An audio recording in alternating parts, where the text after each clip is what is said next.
ఈ నెల 25వ తారీఖున మోడీ డిఎస్సి సభ జరగనుంది. అమరావతిలో మెగా డిఎస్సి సభ నిర్వహణకు ఏర్పాట్లు చేస్తున్నారు.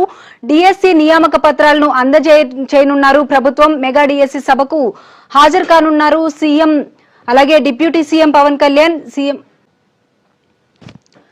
ఈ నెల 25న అమరావతిలో మెగా డిఎస్సి సభను నిర్వహించేందుకు ప్రభుత్వం ఏర్పాట్లు చేస్తోంది. ఈ సభలో 1594 మందికి ఉపాధ్యాయ ఉద్యోగాలకు సంబంధించిన నియామక పత్రాలను అందజేయనున్నారు. ఈ కార్యక్రమానికి ముఖ్యమంత్రి, ఉప ముఖ్యమంత్రి, పలువురు మంత్రులు హాజరు కానున్నారు. వాస్తవానికి ఈ సభను ఈ నెల 19న నిర్వహించాలని తొలుత నిర్ణయించినప్పటికీ వాతావరణం అనుకూలించకపోవడంతో వాయిదా వేశారు. ఈ సభకు హాజరు కావాలని ఉప ముఖ్యమంత్రి పవన్ కళ్యాణ్ కు జనసేన అధినేత పవన్ కళ్యాణ్ ను అసెంబ్లీలోని ఆయన ఛాంబర్లో కలిసి నారా లోకేష్ స్వయంగా ఆహ్వానించారు.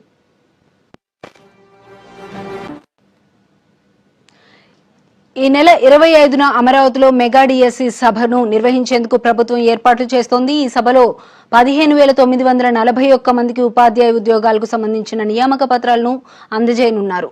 ఈ కార్యక్రమానికి ముఖ్యమంత్రి, ఉప ముఖ్యమంత్రి, పలువురు మంత్రులు కూడా హాజరు కానున్నారు. ఈ అంశానికి సంబంధించి మరింత సమాచారం మా ప్రతినిధి శ్రీనివాస్ అందిస్తారు. శ్రీనివాస్, చెప్పండి. Thank you.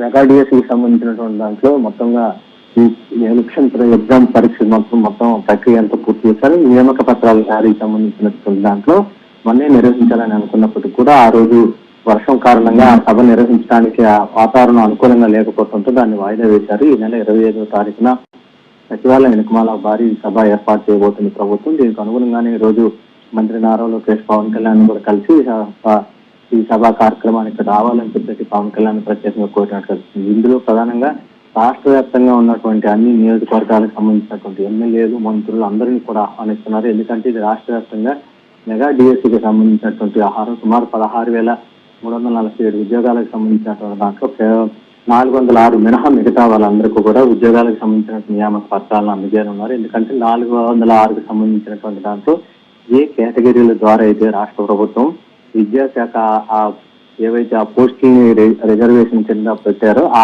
సంబంధించినటువంటి వాళ్ళు రోస్టర్ పాయింట్ లో భాగంగా వాళ్ళు ఎవరూ లేకపోవడంతో మరలా క్యారీ ఫార్వర్డ్ చేస్తూ వచ్చే ఏడాదికి సంబంధించినటువంటి డిఎస్సిలో భాగంగా వాటిని పూర్తి చేస్తామని చెప్పేసి ఇప్పటికే విద్యాశాఖ ప్రకటించింది. ఈ నేపథ్యంలో ఎప్పుడెప్పుడు అని ఎదురు చూస్తున్నటువంటి దాంట్లో ఇప్పటికే చాలా మంది ఎదురు చూస్తున్నారు.